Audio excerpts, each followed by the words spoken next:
Every now and then, archaeologists come across remarkable discoveries that leave them completely baffled. Today, we'll be looking at the top 5 most baffling and unexplainable discoveries ever made. Before we get started, please drop this video a like, comment and subscribe for a chance to win a $100 Amazon gift card. We will be randomly choosing a winner, so best of luck to all of you. Okay, let's get into this. Coming in at number 1, the London Hammer, a tool older than history. In June of the 1930s, a couple on a walk noticed a strange rock with wood protruding from it. They took the strange rock hammer and cracked it open to find that embedded within the rock was some sort of ancient hammer. They turned the artifact over to a team of archaeologists, who came up with the conclusion that the rock encasing the hammer was more than 400 million years old. And even after further analysis, the archaeologists found that the materials in the hammer itself were more than 500 years old. It is even so old that the handle of the hammer has begun to carbonize. So the mystery begins. What is a hammer doing embedded in such an ancient rock, and what does this mean about the age of mankind, since man was not supposed to exist for a few hundred million years? As with any mystery and grand claim, all the evidence needs to be presented before the truth can finally be revealed. The discovery of the London Hammer still leaves us with a lot of questions. Other observers have noted that the hammer is stylistically consistent with typical American tools manufactured in the region of the late 1800s. One possible explanation for the artifact is that the highly soluble minerals in the ancient limestone may have formed a concentration around the object, via a common process like that of a petrifying well, which often creates similar incrustations around fossils and other nuclei. J.R. Cole states, "The stone is real, and it looks impressive to someone unfamiliar with geological processes. How could a modern artifact be stuck in Ordovician rock?" The answer is that the concentration itself is not Ordovician. Minerals in solution can harden around an intrusive object dropped in a crack, or simply left on the ground if the source rock, in this case reportedly Ordovician, is chemically soluble. The hammer began to attract wider attention after it was bought by creationist Carl Bohr in 1983, who claimed the artifact was a monumental pre-flood discovery. He has used it as the basis of speculation of how the atmospheric quality of a pre-flood Earth could have encouraged the growth of giants. The hammer is now an exhibit in Bohr's Creation Evidence Museum, which sells replicas of it to visitors. Next up, at number 2, is the Antikythera Mechanism, an ancient Greek computer. Found in a shipwreck off a Greek island, this mechanism that was discovered was considered the first ever computer. The machine consisted of a box with dials and a wheel mounted within it, almost resembling an old clock. Although the machine is nowhere near what we can create today, this type of sophisticated technology was unprecedented for the period of its creation. Simply put, the machine should not exist. It makes no sense with the history of humanity as we know it. Professor Michael Edmonds of Cardiff University, who studied the artifact, stated the following: "This device is just extraordinary, the only thing of its kind. The design is beautiful, the astronomy is exactly right. The way the mechanisms are designed just makes your jaw drop. Whoever has done this has done it extremely carefully." He added, "In terms of historic and scarcity value, I have to regard this mechanism as being more valuable than the Mona Lisa." It is a complex clockwork mechanism composed of at least 30 meshing bronze gears. A team led by Mike Edmonds and Tony Freeth at Cardiff University used modern computer X-ray tomography and high-resolution surface scanning to image inside fragments of the crust-encased mechanism, and read the faintest inscriptions that once covered the outer casing of the mechanism. Detailed imaging of the mechanism suggests that it had 37 gear wheels, enabling it to follow the movements of the moon and the sun through the zodiac, to predict eclipses, and even to model the irregular orbit of the moon, where the moon's velocity is higher in its perigee than its apogee. This motion was studied in the 2nd century BC by astronomer Hipparchus of Rhodes, and it is speculated that he may have been consulted in the machine's construction. The knowledge of this technology was lost at some point in antiquity, and technological works approaching its complexity and workmanship did not appear again until the development of mechanical astronomical clocks in Europe in the 14th century.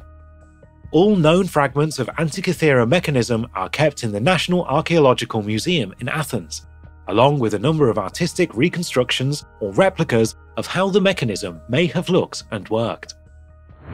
Coming in at number 3 is a group of 2.8 billion year old spheres.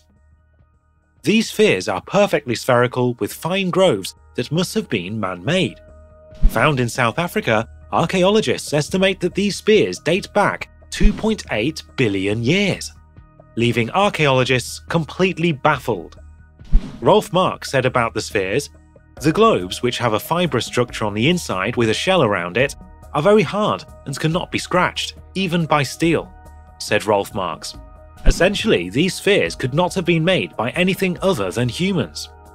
Marx wrote, "There is nothing scientific published about the globes, but the facts are they are found in pyrophyllite, which is mined near the town of Ottosdal in the western Transvaal.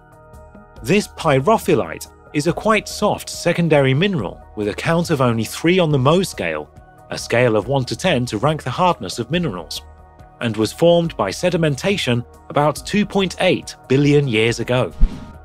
On the other hand, the globes, which have a fibrous structure on the inside with a shell around it, are very hard and cannot be scratched, even by steel. The Mohs scale of hardness is named after Friedrich Mohs, who chose 10 minerals as reference points for comparative hardness, with talc the softest and diamond the hardest.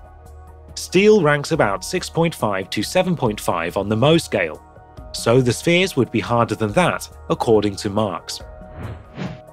At number 4 is the Saqqara bird.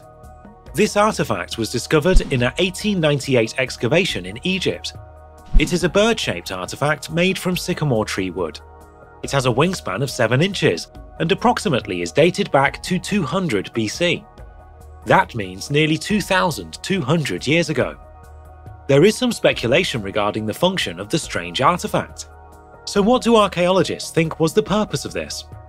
With its vertical tail, the toy-like structure resembles an airplane or a glider of some sort, which looks like no known species of bird. Some archaeologists speculate that this structure was a design of an ancient airplane created by the Egyptians. They may have been much more advanced than we thought. All these characteristics sparked Dr. Khalil Messiah, the physician who discovered the artifact in 1898, to speculate that the ancient Egyptians first made it as a model of an aircraft they either built or witnessed. He claimed that the Saqqara bird had aerodynamic qualities and that the only thing missing from the bird was the tailwing stabilizer, with which, he speculated, it would have been capable of flying. To support his claims, Messiah built a balsa wood model and added the tail, surprised to see that the model indeed could fly. In 2006, Simon Sanderson, an aviation and aerodynamics expert, also constructed a replica of the Saqqara bird and tested its aerodynamic in a wind tunnel, but without the tail. The result was that it could produce 4 times its weight in lift.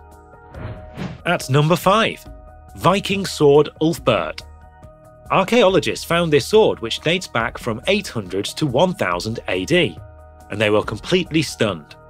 They simply couldn't understand how this ancient civilization had the technology and capacity to create a sword like this. Its impeccable finish of the iron means that the iron ore must have been heated to at least 3000 degrees Fahrenheit. Carbon can make or break a sword. If it is not controlled to just the right amount, the sword will be either too soft or too brittle. But with just the right amount, carbon greatly strengthens the blade.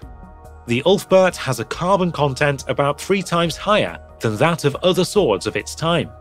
It would have been astoundingly stronger and yet more flexible than other swords, as well as lightweight. It also had almost no impurities, known as slag. This would have allowed for a more even distribution of carbon.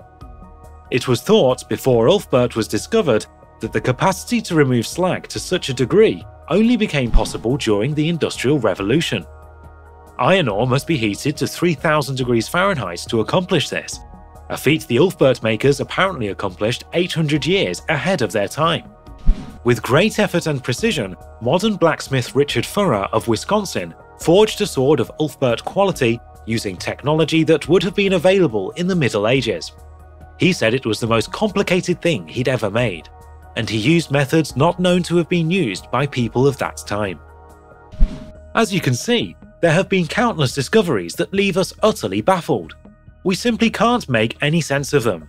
It makes you think, do we really know the origin of our species like we think we do? Alright guys, that is it for today.